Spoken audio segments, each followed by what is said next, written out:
Vamos a analizar un poco este fenómeno al que se refirió incluso el propio Vázquez en conferencia de prensa, ¿verdad? Cuando, bueno, dijo que era natural que empresas cerraran, pero que también otras abrieran. Bueno, para entender cabalmente qué situación atraviesa Uruguay en materia de cierre de empresas, en materia de competitividad, en materia de empleo, que es lo que más preocupa, vamos, si les parece, a escuchar en una primera instancia aquellas declaraciones que fueron también, bueno, bastante polémicas del presidente Vázquez, o por lo pronto tuvieron repercusión, y después tratamos de hacer un análisis bajado a tierra sobre la realidad de las empresas en Uruguay. Adelante.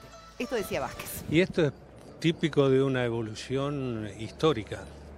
En el país se han cerrado muchos emprendimientos a lo largo de decenas de años. Por ejemplo, los frigoríficos del Cerro, entre otros. Por ejemplo, el Bao en La Teja. Por ejemplo, Atlantis, también que estaba en la zona ahí del Pantanoso.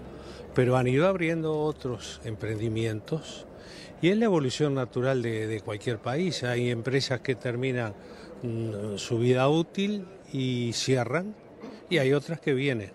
Lo que pasa es que a veces es más noticia que se anuncie que se cierra un emprendimiento que se abren, por ejemplo, 3 en lugar de ese que cerró.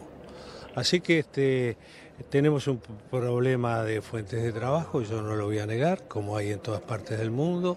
Se está produciendo un cambio muy importante en el mundo del trabajo, que lo vamos a ver acentuado en los próximos tiempos y que va a tener que enfrentar al Uruguay cualquiera sea su gobierno en los tiempos venideros.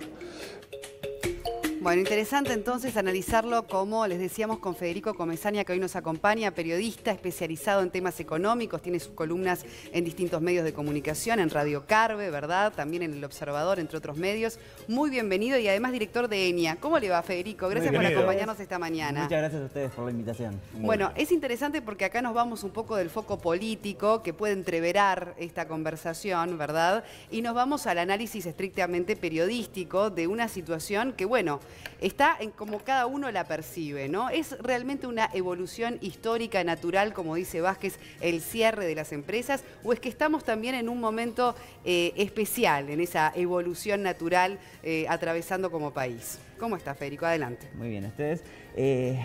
Como en todo, es un poco de las dos cosas. A ver, es natural en una economía que abran empresas, cierren empresas. El problema está muchas veces donde ponemos el foco y sobre todo hacia dónde va esa discusión y con qué intencionalidad. Entonces, cuando vemos por redes sociales cómo, digamos, se interpreta o cómo se intenta generalizar a través de los casos particulares de empresas que cierran, extrapolar hacia la actividad toda, y bueno, ahí a veces sí se incurre en un error porque, en definitiva, muchas veces esos cierres de empresas obedecen a situaciones particulares. Claro. Pero también es cierto que cuando vemos los números en su conjunto, vemos una situación en la cual las empresas, en particular aquellas que compiten con el exterior, están en una situación complicada. Una situación complicada que repercute directamente sobre los niveles de empleo. Quizá lo que llama la atención, Federico, el dato, es los cierres sucesivos y en poco tiempo, sobre todo también de firmas que, digamos, están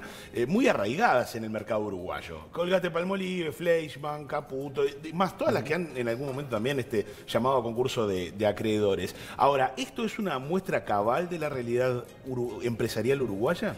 A ver, los cierres de empresas, cuando vemos los números de empresas, se han creado más empresas de las que se han destruido. El problema está en el perfil de esas empresas, claro, y en el efecto que tienen sobre el empleo en particular. Entonces, cuando vamos a desagregar incluso por sectores de actividad, y si nos concentramos en la industria en su conjunto en particular ha caído su actividad en el último año, ya acumula unos 5 años prácticamente que se debate entre el crecimiento y la caída de la actividad, pero sobre todo ha deshecho puestos de trabajo sistemáticamente desde el año 2011. O sea que llevamos 7 años consecutivos de pérdida de puestos de trabajo en la industria, y hoy los niveles de ocupación en la industria están en el nivel de 2003. ¿A qué obedece?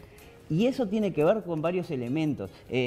Muchas veces se le atribuye al salario, muchas veces se le atribuye al costo del Estado, y el problema no está en un elemento concreto, sino en la conjunción de varios elementos que terminan deteriorando la capacidad de las empresas uruguayas para competir. No solo para ingresar a terceros mercados, sino también para lograr sobrevivir al ingreso de productos del exterior.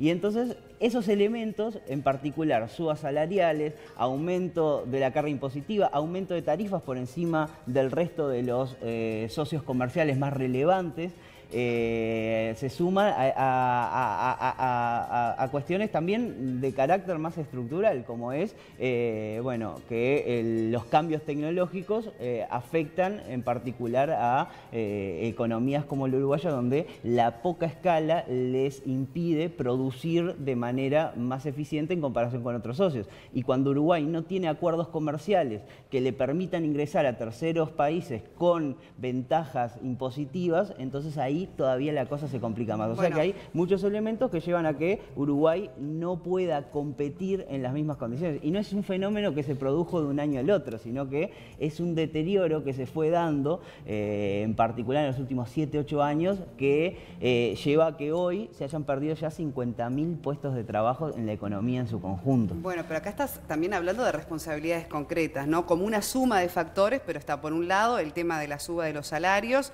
por otro lado, el peso del Estado, el aumento de las tarifas para con esas empresas, la falta de acuerdos comerciales con países, ¿verdad?, a la hora de convenir con aranceles más, o sea, más ventajosos para Uruguay.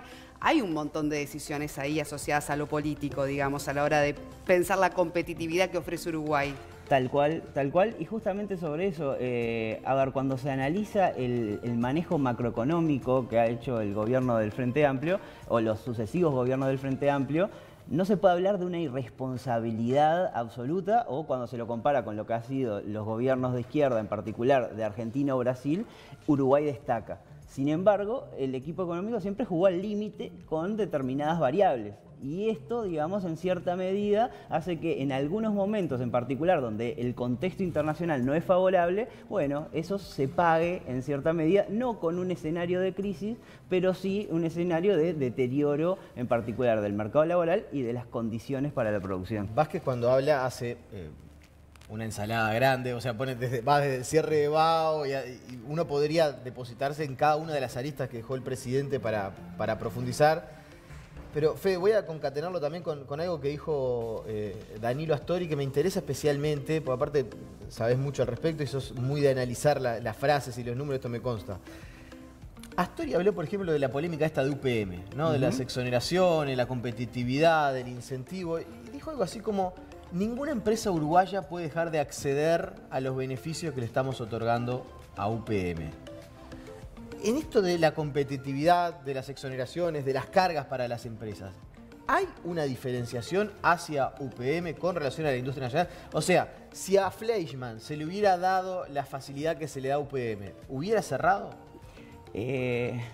Habría que analizar puntualmente los números de cada empresa, es muy difícil tomar, digamos, esa... Sí, puse ejemplos. Pero sin embargo es cierto que para las empresas más grandes les es más fácil negociar beneficios que a las empresas más chicas. En particular, Uruguay tiene la característica de tener una carga impositiva fuerte y en particular aportes altos al trabajo y distintas cargas que hacen que en definitiva los costos empresariales se vean tonificados respecto a otros países. Sin embargo, intenta compensarlo de alguna manera con incentivos.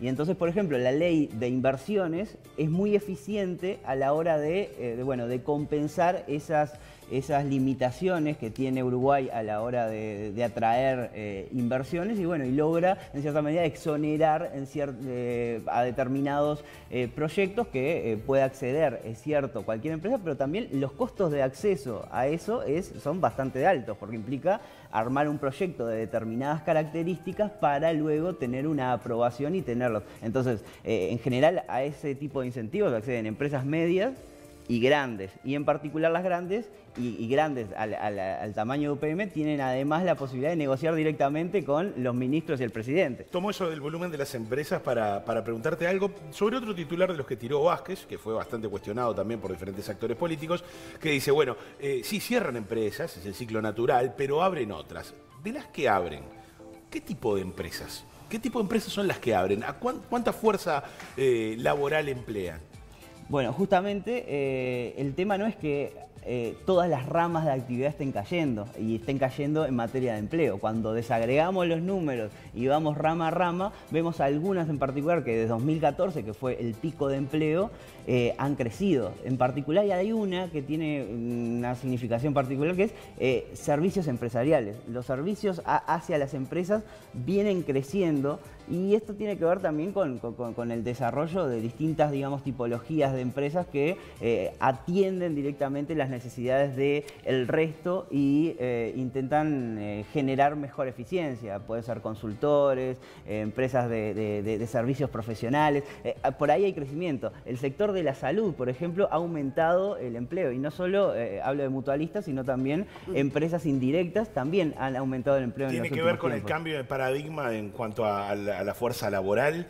¿A qué tipo de trabajos hoy por hoy se van a privilegiar con las nuevas tecnologías, por ejemplo? Tiene mucho que ver, yo creo, con bueno, la capacidad que ha perdido Uruguay para atraer otro tipo de inversiones, en particular inversiones del exterior, alocadas más en la producción de bienes físicos y que puedan competir justamente con productos que entran. Entonces, lo que ha crecido en particular en un mercado local pujante, donde aumentó el consumo significativamente, donde aumentó el poder de compra, porque más allá de la caída de los puestos de trabajo, hoy la capacidad de consumo de los uruguayos, de los salarios uruguayos, está en su nivel máximo del año 76.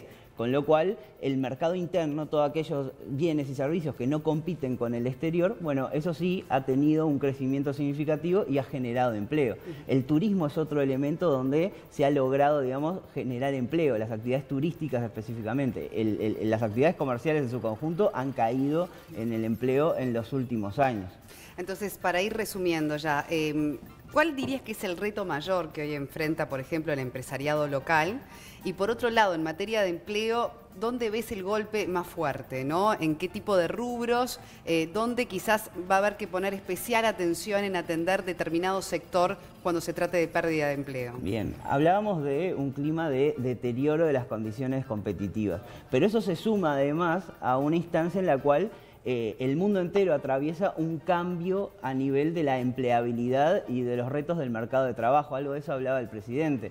Estamos en los primeros años de una revolución donde se va a priorizar un tipo de empleo que es cierto que el Uruguay no está preparado del todo para ese cambio. Está capacitando. ¿Por qué? Porque las nuevas tecnologías, en particular, bueno, la inteligencia artificial, la robótica aplicada, están afectando la capacidad de emplear y de competir el trabajo con el capital, con la máquina. Tareas que repetitivas, rutinarias, no solo a nivel físico, sino también a nivel cognitivo, están siendo sustituidas por estas tecnologías a nivel mundial. Y Uruguay debe prepararse para eso, porque los más afectados van a ser aquellos trabajadores que no tengan, digamos, habilidades particulares que puedan competir con esas máquinas. Y esto es mundial. Y esto es algo a nivel internacional y que en los próximos años va a dejar, digamos, sin trabajo a un número creciente de Es como los países capacitan, ¿no? Cómo se están preocupando por capacitar justamente en aquellas otras áreas donde sí van a tener demanda y quizás no van a tener personal capacitado.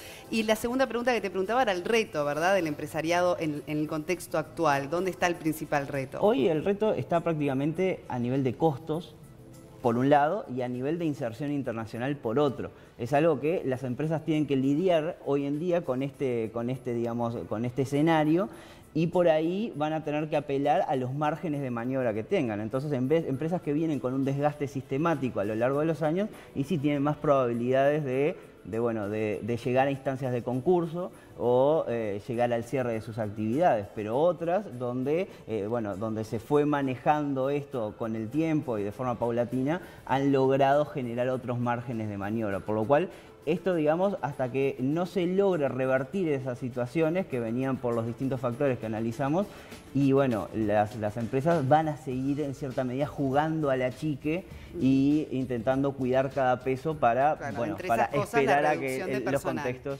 Sí, o a veces no tiene que ver con reducción de plantilla, sino con no renovación de vacantes muchas veces. Claro. Y eso también a nivel de la gente genera una percepción de que, bueno, la cosa está rara, los índices de confianza de los consumidores ya lo reflejan, y eso también puede llegar a tener otros efectos a nivel del consumo y otras decisiones individuales. Federico Comesaña, muchísimas gracias Federico, por que además, acompañarnos. antes de hacer la pausa, Fede, lo vamos a volver a convocar. Te voy a hacer producción en vivo. Ahí está. Fede es un gran analista. Cuando los políticos hablan y dicen vamos a recortar de algunos lados del Estado, ¿no? ¿Cómo bajamos el déficit fiscal? Fede agarra, desmenuza los números y es un fenómeno. Es la Bueno, realidad. Federico Comesaña, Bueno, muchas muchas gracias gracias, por habernos permitido entender un poco más también el contexto actual cuando hablamos de cierre y de apertura de empresas y bueno, cuál es la situación real que atraviesa Uruguay en estos tiempos. Muchas gracias. Gracias a ustedes, que pasen bien.